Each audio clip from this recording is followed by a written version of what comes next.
दूसरी तरफ राहुल गांधी पे देखिए, इल्हान उमर क्या है? इल्हान उमर क्या आतंकवादी है या कुछ और है? इल्हान उमर से क्यों नहीं मिलना चाहिए राहुल गांधी को? ऐसे ही आज भी कुछ खबरें तो जो अभी कह रहे थे डॉक्टर राकेश पाठक जी कि कैसे अखबार की कतरनों को और फर्जी कतरनों को और यहाँ के देश के बहुत ही जिम्मेदार लोग अगर उसको व्हाट्सएप यूनिवर्सिटी के जरिए अगर फैलाते हैं तो साफ समझ में आता है कि डर कहाँ है। और जिस बारे में राहुल गांधी बार बार कहते हैं कि डरो मत, डराओ मत, लेकिन यहाँ डराने की कोशिश तो नरेंद्र मोदी की तरफ से भी हो रही है। ये क्या है? ये आरती क्या है? अगर इसको सीधे शब्दों में देखा जाए, बहुत फ्रैंकली किसी से भी पूछिए, नरेंद्र मोदी जी के भक्तगण से भी पूछिए, तो वो भी कहेंगे हाँ डरा तो रहे हैं, सही तो कर, वो यही कहेंगे कि हाँ सही तो कर रहे हैं, डराना चाहिए, आपको डर के रहना चाहिए। अब सीजेआई के घर सीजेआई बुला रहे हैं, प्रधानमंत्री का हाथ जोड़ के स्वागत कर रहे हैं। अब कोई भी हमारे घर भी कोई आएगा जिसको मैं ना भी चाहूं तब भी मैं हाथ जोड़ के ही स्वागत करूंगा, तो वही कर रहे हैं। लेकिन उसके पीछे जो कहानी चल रही है, उस कहानी में जैसे हमारे बाकी साथियों ने कहा, टोपी भी है, मराठी टोपी है, मराठी में ट्वीट है नरेंद्र मोदी जी का, और उसके अलावा तो महाराष्ट्र तो है ही, और इसलिए महाराष्ट्र के एक नेता का बयान हमने सुना दिया। और दूसरी तरफ राहुल गांधी जो एक छतरी जो है वो रख चुके हैं अपने समर्थकों के ऊपर, और जिनके समर्थक बार बार के और उन समर्थकों की संख्या बढ़ रही है। सामने चुनाव है हरियाणा, आज आखिरी दिन था नॉमिनेशन का, और उसके बाद सब कुछ हरियाणा में तो जैसे लग रहा है बीजेपी का सब कुछ साफ हो चुका है। अभी से चुनाव की घोषणा हो चुकी है और अभी चुनाव नहीं, पोलिंग नहीं हुई, उससे पहले वहां के लोग कह रहे हैं हमारी तो पूरी टीम, आप देख ही रहे हैं, पूरी टीम हरियाणा में घूम रही है इस बारिश में भी। तो इसलिए मैं कह रहा हूं कि ये क्या है, और क्या ये बचकानी हरकत है या इससे कुछ राजनीति में कुछ मसाला मिलने वाला है, कुछ और होने जा रहा है? क्या यहां राहुल डिफेम हो जाएंगे? क्या यह इंडिया गठबंधन बर्बाद हो जाएगा यहां पे, और फिर से उभार होगा नरेंद्र मोदी का और बीजेपी का? क्या कुछ देखा जाए? देखिए राजीव जी, एक डर है राहुल गांधी का, और वो डर नरेंद्र मोदी को वहां तक ले गया चीफ जस्टिस ऑफ इंडिया के घर। लेकिन वो डर के बारे में मैं अभी बात करता हूं। पहले तो ये जो तस्वीर आप दिखा रहे हैं इसके बारे में बात करें, क्योंकि ये बहुत महत्वपूर्ण है भारत के लोकतंत्र में, संवैधानिक लोकतंत्र के लिहाज से। आज ही सुप्रीम कोर्ट ने बुलडोजर पर एक ऑब्जर्वेशन दिया है और ये कहा है कि कोई व्यक्ति जिसके ऊपर कोई आरोप है अपराध के, उसका घर बुलडोजर पर नहीं चलाना चाहिए। वो उसके ऊपर सुप्रीम कोर्ट अपनी गाइडलाइन बना रहा है। लेकिन संविधान के मूल डिजाइन के ऊपर बुलडोजर चल गया इस तस्वीर के माध्यम से। संविधान का मूल डिजाइन कहां है?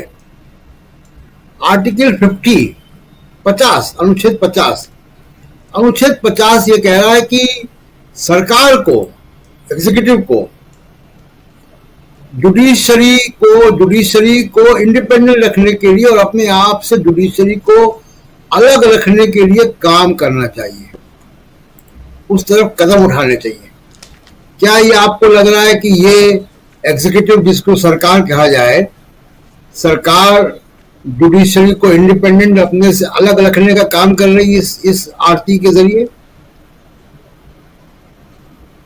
बिल्कुल नहीं।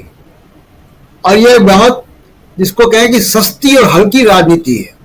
क्या मराठी टोपी पहनकर महाराष्ट्र में मनाए जाने वाले त्योहार के दिन एक मराठी चीफ जस्टिस के यहाँ जाकर आप टोपी पहनकर आरती कर रहे हो?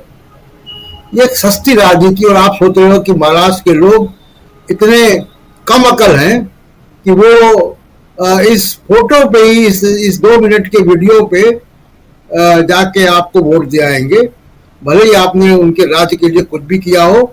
महाराष्ट्र के प्रोजेक्ट आप गुजरात में ले गए हो, कुछ भी आपने तोड़फोड़ वहां पे की हो, उसको सब भूल जाएंगे। पूरे टोपी याद रखेंगे महाराष्ट्र की और जाके वोट जाएंगे कमल के फूल को। ऐसा नहीं है। देश की जनता बहुत समझदार है। अब आईटी सेल एक नैरेटिव चला रहा है, कुछ वीडियो, कुछ फोटो, कि पूर्व के चीफ जस्टिस भी मनमोहन सिंह से मिलते जुलते रहे। जैसा आपने इंट्रो में अपने कहा राजीव जी, वो सार्वजनिक प्रोग्राम थे, व्यक्तिगत प्रोग्राम नहीं था। तो सार्वजनिक प्रोग्रामों में, औपचारिक प्रोग्रामों में या अनौपचारिक प्रोग्राम में, कोई ईद मिलन है, कोई होली मिलन है, कोई 15 अगस्त 26 जनवरी है, वहां पे चीफ जस्टिस अगर गए हैं, प्रधानमंत्री गया है, तो दुआ सलाम हो जाएगी, खड़े होंगे, हालचाल पूछ लेंगे पब्लिक प्लेटफॉर्म पे। घरों में एक दूसरे के लिए जाना होता है। ये जो दीवार है सेपरेशन ऑफ पावर की, उसको लांग गए और दोनों लोगों ने लांगा। इसमें किरदार दो दिख रहे हैं हमारे सामने। लेकिन राजीव जी, नरेंद्र मोदी से इस देश को कोई उम्मीद नहीं है कि वो संवैधानिक मर्यादाओं का सम्मान करेंगे। वो कई बार ऐसा दिखा चुके हैं, तो उनकी आदत में ये शुमार है कि वो ऐसा ही करेंगे। चीफ जस्टिस ऑफ इंडिया को इस बात का ख्याल रखना चाहिए, क्योंकि बदनामी उनकी हो रही है। तमाम बड़े बड़े वकील, सुप्रीम कोर्ट बार एसोसिएशन के अध्यक्ष, कई थिंक टैंक जो कि कानूनी और संवैधानिक दायरे में काम करते हैं, सब ने इसकी आलोचना की है। चीफ जस्टिस ऑफ इंडिया पूरी दुनिया में जाना जाता है, पूरी दुनिया में तस्वीर गई है, और इस पे संपादकीय लिखे जाएंगे, बड़े बड़े लेख लिखे जाएंगे आने वाले दिनों में, कल परसों ही। तो ये जो चीफ जस्टिस के सामने विकल्प था, बड़ी विनम्रता से आप कह सकते थे कि मोदी साहब, इसका संदेश गलत जाएगा, इसको अवॉइड किया जाएगा, इतना तो कह सकते हैं। क्योंकि बहुत प्रायोजित कार्यक्रम है, केवल नरेंद्र मोदी नहीं गए हैं, वहां पे एजेंसियों के कैमरे भी गए हैं और उसके बाद उसको ब्रॉडकास्ट किया गया है। तो बहुत प्रायोजित कार्यक्रम था, और मुझको लगता है कि चीफ जस्टिस इसमें इस्तेमाल हो गए या इस्तेमाल होना चाहते थे, जो भी वजह हो। लेकिन जुडिशरी की संस्था के लिए, भारत के संविधान के लिए, जो मूल डिजाइन है भारत के संविधान का, सेपरेशन ऑफ पावर का, एग्जीक्यूटिव जुडिशरी का, उसका उल्लंघन हुआ। मैं संजय राउत की बात से बिल्कुल इत्तेफाक रखता हूं कि अब सुप्रीम कोर्ट के हर उस फैसले पर जिसमें सरकार का पक्ष दिखाई देगा, जिसमें बीजेपी का पक्ष दिखाई देगा, ये तस्वीर याद आएगी लोगों को। जुडिशरी की इंडिपेंडेंस पर, जुडिशरी की निरपेक्षता पर इस पे आघात हो गया, यहाँ पे इस पे चोट पहुंचाई है, और इन दोनों लोगों ने मिलकर पहुंचाई है। इसमें ज्यादा दोषी मुझे अभी भी लगता है कि चीफ जस्टिस ऑफ इंडिया है, क्योंकि उनके सामने ये विकल्प था, उनका घर था। विनम्रता से कह सकते थे कि इसका संदेश गलत जाएगा, इतना तो उनको हक है, उनका घर था। हर चीज शिष्टाचार नहीं होती है। शिष्टाचार के पीछे एक कुर्सी है जहां आप बैठे हुए हैं। राजीव जी, आप संपादक हैं, व्यक्तिगत शिष्टाचार अपनी जगह है, लेकिन जब आप उस कुर्सी पे बैठे हैं तो हमेशा यह ख्याल रहता है कि इस कुर्सी पे बहुत बड़े बड़े लोग बैठे हैं।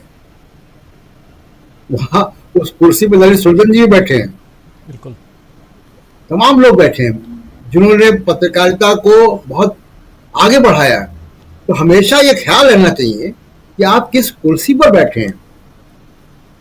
दूसरी बात कि क्यों चले गए मोदी साहब, सस्ती राजनीति है, वो सस्ती राजनीति करते हैं, उसमें कोई आश्चर्य की बात नहीं है। लेकिन राहुल गांधी जो बार बार ये कह रहे हैं कि ब्रांड मोदी खत्म हो गया है, अब ब्रांड मोदी में कुछ नहीं बचा। मोदी जी के ऊपर एक दबाव है, और आगे आने वाले दिनों में आपको नरेंद्र मोदी काफी अग्रेसिव दिखाई देंगे। बहुत दबाव है राहुल गांधी के इस बार बार कहने से कि ब्रांड मोदी खत्म हो चुका है।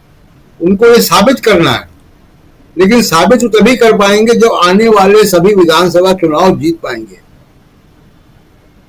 ये मोदी साहब के लिए टेढ़ी खीर है। केवल शब्दों से, ड्रामे से, टीवी के कैमरे से, कोई वीडियो वायरल कर देने से बात नहीं बनती, परफॉर्म करना है आपको। तो क्या हरियाणा में परफॉर्म कर पाएंगे, जैसा भी आप बता रहे, जैसे हमारी टीमें वहां गई हुई है?